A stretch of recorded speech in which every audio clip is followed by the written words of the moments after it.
গড়েশ্বৰ সমষ্টি যেহেতু ফ্ৰী হৈ আছে মানে নতুন হিচাপে MLA নাই বা তেনেকৈ তোমাৰ টংলা সমষ্টি MLA নাই ভেৰগাঁও সমষ্টি MLA নাই গতিকে সবে সেইকাৰণে যাৰে তাৰে নাম লৈ থাকে নহ'লে কি লৈ কথা পাতিব গতিকে মই যেহেতু বিধায়ক হৈ আছো মোৰ ঘৰ গড়েশ্বৰ সমষ্টি মই আকৌ পানেৰীৰ বিধায়ক আছিলো এতিয়া মোৰ সমষ্টিয়ে নাই পানেৰী সমষ্টি মানে ভংগ হৈ গ'ল আৰু এতিয়া টংলা আৰু ভেৰগাঁও নতুন সমষ্টি হৈ গ'ল পানেৰী আৰু নাই বুজি পালে না ভৱিষ্যত নোহোৱা বিধায়কটো মই আছো এতিয়া তিনিটা সমষ্টি আকৌ বিধায়ক নাই আৰু মোৰ নাম লৈ আছে কিন্তু ক'বাত এনেকুৱাতো হ'ব পাৰে অতি মাছত বগলী কণা না কি কয় বেছি মাছ দেখিছে যাই যাই এটাও মাছ মই নাপাবও পাৰো মানে ঠিক আছে মানে ককাজাৰত আমাৰ বিধানসভা হোৱাৰ কাৰণে যিখিনি আন্তঃগাঁথনি লাগে ইয়া সব আছে আমি অলৰেডি আগতে মানে BTCৰ যিটো বিধানসভা ইয়াৰ আমাৰ 126 জন বিধায়ক বহিব পৰা ব্যৱস্থাটো অলৰেডি আগতে কৰি থৈ দিছে আৰু বাকি যিখিনি আমাক লাগে তাত এইটো আমি অলৰেডি চাই আহিছো সব সম্পূৰ্ণ হৈ আছে গতিকে 17 তাৰিখৰ বিধানসভা খুব ধুনীয়াকৈ ভাল পৰিৱেশত কোনো অসুবিধা নোহোৱাকৈ তাত চলি যাব মানে বিধানসভাটো হিয়া এটা ঐতিহাসিক হ'ব অসম বিধানসভা প্ৰথমবাৰৰ কাৰণে অসম বিধানসভাৰ স্থায়ী যিটো বিধানসভা তাৰ বাহিৰত বহিব আৰু আমি সব BTC বাকীৰ কাৰণে সৌভাগ্যৰ কথা এয়া BTCৰ বিধানসভা মানে কক্ষত এই বিধানসভাখন বহিব গতিকে আমি BTC বাকীৰ কাৰণে এয়া এটা সদায় স্মৰণীয় হৈ থাকিব আৰু আমি সৌভাগ্য মানে কথা যে প্ৰথম আমি অসম বিধানসভা ইয়াতে মানে কি কয় এইটো হস্পিটেলিটি অনুষ্ঠিত কৰাৰ সুযোগটো পাইছো আতিথ্য দিবলৈ সুযোগটো পাইছো আৰু আপোনালোককো আমন্ত্ৰণ জনাইছো এবাৰ সেইদিনা আহিব সবে বালাবাৰী আৰু নিজাৰগাঁও এইটো চুপা দুটা আৰু এইটো মাত্ৰ নহয় তলফালেও আছে কাহিবাৰী চুপা এইখিনি বহুত এফেক্ট হয় আৰু বহুতবাৰ চেষ্টা কৰিছে ইয়াত মানে গৰাখহনীয়া প্ৰতিৰোধ কৰাৰ কাৰণে কিন্তু সক্ষম হোৱা নাই ইয়াৰ গাঁও উঠি গ'ল স্কুল উঠি গ'ল গোটেইটো আৰু এতিয়া যিখিনি অকণমান তেওঁলোকে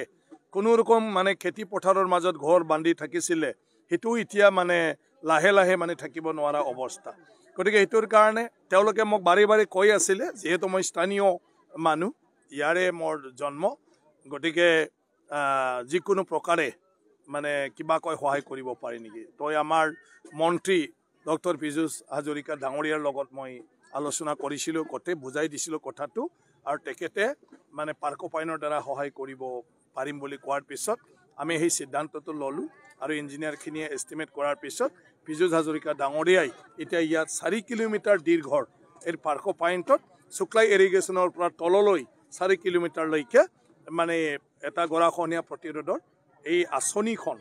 এতিয়া কৰি দিলে আৰু সেই আঁচনি আজিৰ পৰা মানে কামটো আৰম্ভ হ'ল আৰু আহি থকা 10-15 দিনৰ ভিতৰত এই কামটো সম্পূৰ্ণ হ'ব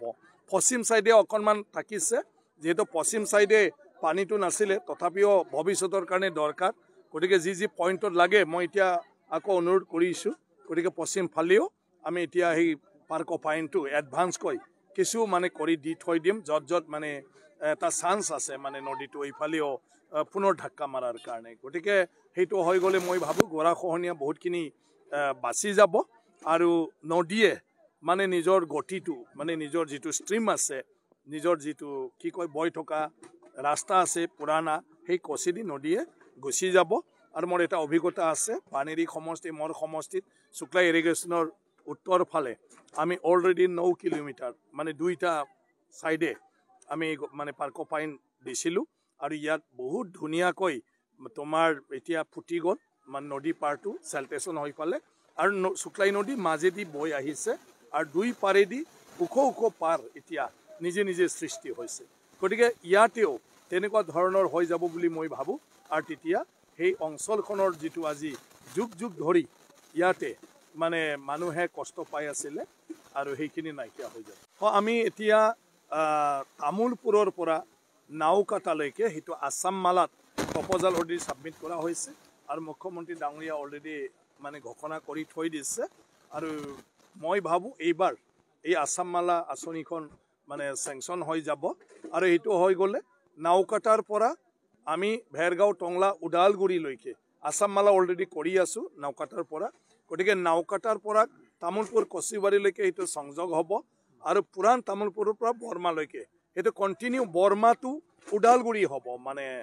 নাওকাটা হৈ ফালে গতিকে এইটো এটা বৃহৎ মানে আঁচনি আৰু অকল চেংচনৰ কাৰণে নাওকাটা আৰু তামোলপুৰৰ মাজত এইটো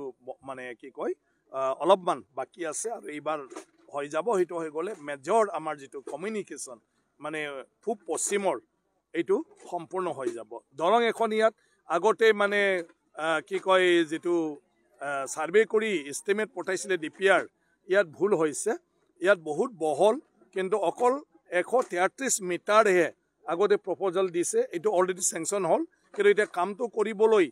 যাওঁতে দেখিলে যে 133 মিটাৰেদি ইয়াত ব্ৰিজখন নহ'বকৈ সেইকাৰণে এই ব্ৰিজখন এক্সটেনশ্যনৰ কাৰণে আকৌ প্ৰপ'জাল দিয়া হৈছে আৰু মই নিজে পাৰ্চনেলি অনুৰোধ কৰিছোঁ 133ৰ কামটো এতিয়া আৰম্ভ কৰিব লাগে আৰু 133ৰ পৰা 300 মিটাৰ বা 250 মিটাৰ লাগে বুলি কৈ আছে গতিকে যি আমাক আৰু 100 বা 150 মিটাৰ আমাক আৰু 150 মিটাৰ লাগে সেয়া পিছত এক্সটেনশ্যন কৰি থাকিব লগে লগে কিন্তু কামটো এতিয়া শুৰু হ'ব লাগে এই কথাটো মই অলৰেডি বিভাগক অনুৰোধ কৰিছোঁ আৰু মুখ্যমন্ত্ৰীৰ লগত কথা পাতি সেইটো যিমান পাৰে সোনকালে কৰাৰ কাৰণে ব্যৱস্থা ল'ম এইবিলাকতো মানে কোনেও জানা কথা নহয় কোনেও ভাবি কোনেও কিবা কৰা কথা নহয় সেইবিলাক হ'ল আপোনাৰ এটা প্ৰক্ৰিয়া গতিকে প্ৰক্ৰিয়াৰ ভিতৰত সোমাই আছে ৰাজনীতি আমাৰ দেশখন পৰিচালনা কৰাৰ প্ৰক্ৰিয়াটো হ'ল ৰাজনৈতিক প্ৰক্ৰিয়া গতিকে ৰাজনৈতিক প্ৰক্ৰিয়া হিচাপে ৰাজনৈতিক দলৰ জৰিয়তে চৰকাৰ গঠন কৰা হয় আৰু ৰাজনৈতিক দলে যিহেতু চৰকাৰ গঠন কৰে নিজৰ প্ৰতিনিধিসকলক লৈ ফালে ৰাজনৈতিক দলে সেইবোৰ সিদ্ধান্ত মাজে মাজে সময় সাপেক্ষে প্ৰয়োজন সাপেক্ষে কৌশলগতভাৱে এইবিলাক লৈয়ে থাকিব গতিকে যেতিয়ালৈকে মানে আপুনি মানে নহয় এইবোৰ একো দেখা নাপায় গতিকে ৰাজনীতিত অসম্ভৱ একো নাই চবেই সম্ভৱ আৰু আমাৰ সংবিধানে চবটোৱে সম্ভৱ আমাৰ এনেকুৱা দিছে যে আপোনালোকেও আজি সাংবাদিক হৈ প্ৰশ্ন সুধি আছে কালি পৰহি আপোনালোকৰ MLA হয় আনে আপোনালোকক প্ৰশ্ন সুধিব সেইটো হ'ল আমাৰ দেশৰ এটা কি কয় এইটো সুন্দৰতা বিউটিফুল আমাৰ গণতান্ত্ৰিক দেশ ইয়াত চবেই সমান কোনোবাই যদি প্ৰতিনিধি হৈছে আৰু তাক যদি ৰাইজে আমনি লাগিছে নেক্সট বাৰত তাক ৰিজেক্ট কৰি দি দিয়ে তাত একো কৰিব নোৱাৰে কোনো অকলে নিজে ৰজা হ'ব নোৱাৰে ৰাইজে ৰজা বুলি সেইকাৰণে কোৱা হয় গতিকে আমাৰ গণতন্ত্ৰৰ মানে যিটো প্ৰক্ৰিয়া এই প্ৰক্ৰিয়া হিচাপে চব চলি থাকিব আৰু ৰাজনৈতিক দলবিলাকত ৰাজনৈতিক দলবোৰে নিজৰ সুবিধা অনুযায়ী তেওঁলোকৰ মানে কি কয় দল পৰিচালনা কৰা বা বিভিন্ন ব্যক্তিবিলাকত কি পদ মৰ্যাদা দি আগুৱাই লৈ যাব সেইবিলাক চলি থাকিব